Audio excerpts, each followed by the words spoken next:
Hello! Hi అండి. అందరూ ఎలా ఉన్నారు? బాగున్నారా? నేను కూడా చాలా బాగున్నానండి. ఈరోజు సింపుల్‌గా రెడీమేడ్‌గా పిజ్జా బేస్ తీసుకొని మనం ఇంట్లోనే పిజ్జా ఎలా చేసుకోవాలో చూద్దాం. చాలా టేస్టీగా చాలా బాగుంటుందండి.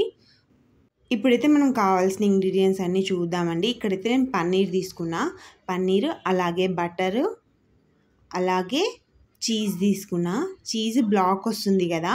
మోజ్రెల్లా చీజ్ పిజ్జా కోసం అని చెప్తే ఇస్తారండి సూపర్ మార్కెట్స్‌లో ఎక్కడైనా. ఇవి రెడీమేడ్ పిజ్జా బేసెస్ అండి.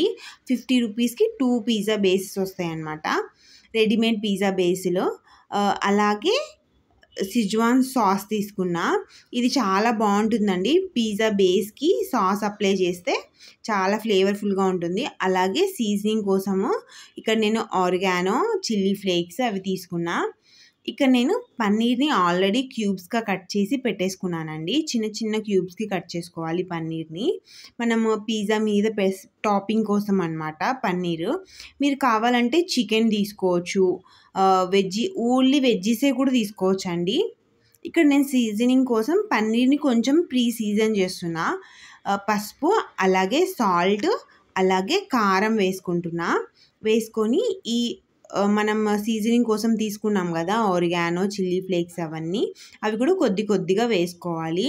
ఇవన్నీ వేసుకోవడం వల్ల పన్నీరు కొంచెం ఫ్లేవర్‌ఫుల్‌గా వస్తుంది.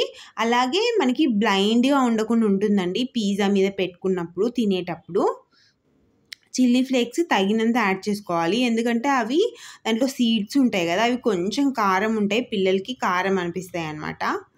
ఈ పన్నీర్‌ని బాగా కలుపుకోవాలి. బాగా కలిపేసుకొని ఒక 10 మినిట్స్, 15 మినిట్స్ పక్కన పెట్టేసుకోవాలి. ఈలోపు మనము మ్యారినేషన్ ఇవన్నీ ప్రిపేర్ చేసుకుందాము. చీజ్‌ని అవన్నీ తురుముకొని పెట్టేసుకుందామండి. ఇక్కడైతే నేను పన్నీర్‌ని తురుముతున్నాను కదా! ఇలా బాగా గ్రేట్ చేసుకోవాలి పన్నీర్‌ని. పన్నీర్‌ని కొంచెం మనకి తురిమేది పెద్దదొస్తది కదా! పెద్ద హోల్స్‌లో తురిమేసుకోవాలండి. మరీ చిన్న హోల్స్‌లో అవసరం లేదు. ఈజీగానే గ్రేట్ చేసేసుకోవచ్చు. ఇలా మొత్తం గ్రేట్ చేసి పక్కన పెట్టేసుకోవాలి. ఈలోపు మనము పిజ్జా బేస్ ఉంది కదా! రెడీమేడ్ పిజ్జా బేస్ అది తీసుకొని ఒకసారి ఫోర్క్‌తో కొంచెం పోక్ చేయాలి. అంటే బాగా ఇట్లా కుచ్చాలనమాట. కుచ్చితే కొంచెం హోల్స్ కొంచెం పడి మనం వేసే సాస్ గానీ అవన్నీ కొంచెం దిగుతాయన్నమాట లోపలికి.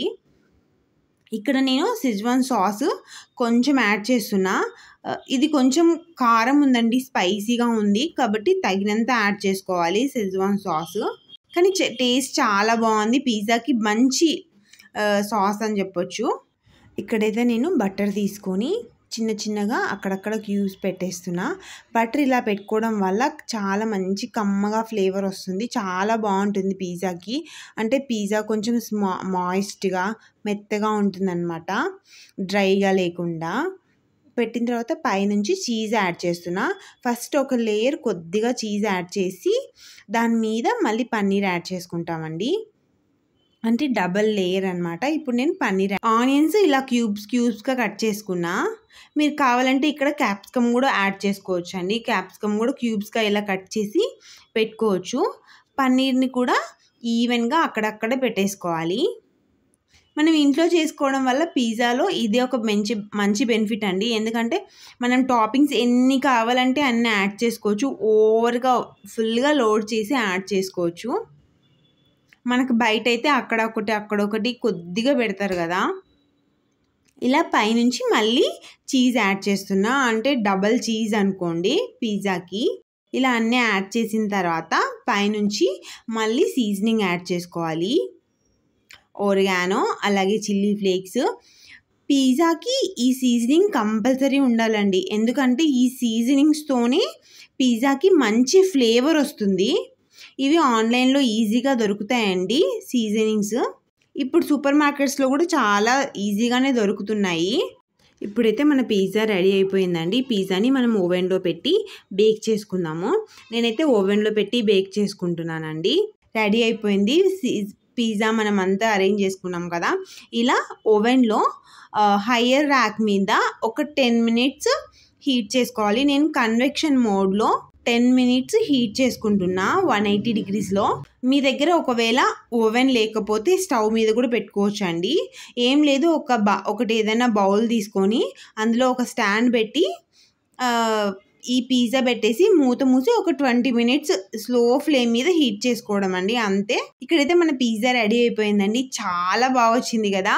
ఇంకా మనం పిజ్జాని నైఫ్ తీసుకొని ఇలా చిన్నగా కట్ చేసుకోవడమే అండి. పైనుంచి చీజ్ అంతా మెల్ట్ అయిపోయి పన్నీర్ అవంతా బాగా కుక్ అయిపోయాయండి. చాలా బాగుంది టేస్ట్ అయితే మాత్రం. పిజ్జా తింటుంటే చూడడానికి కూడా ఎంత బాగుంది కదా.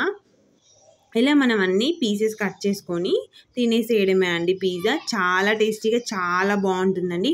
వీడియో కనుక నచ్చినట్లయితే లైక్ చేయండి, ఛానల్ని సబ్స్క్రైబ్ చేయండి. ఎలా అనిపించిందో కామెంట్ చేయండి. ఈసారి వీకెండ్ వస్తే పిజ్జా ఖచ్చితంగా ట్రై చేయండి.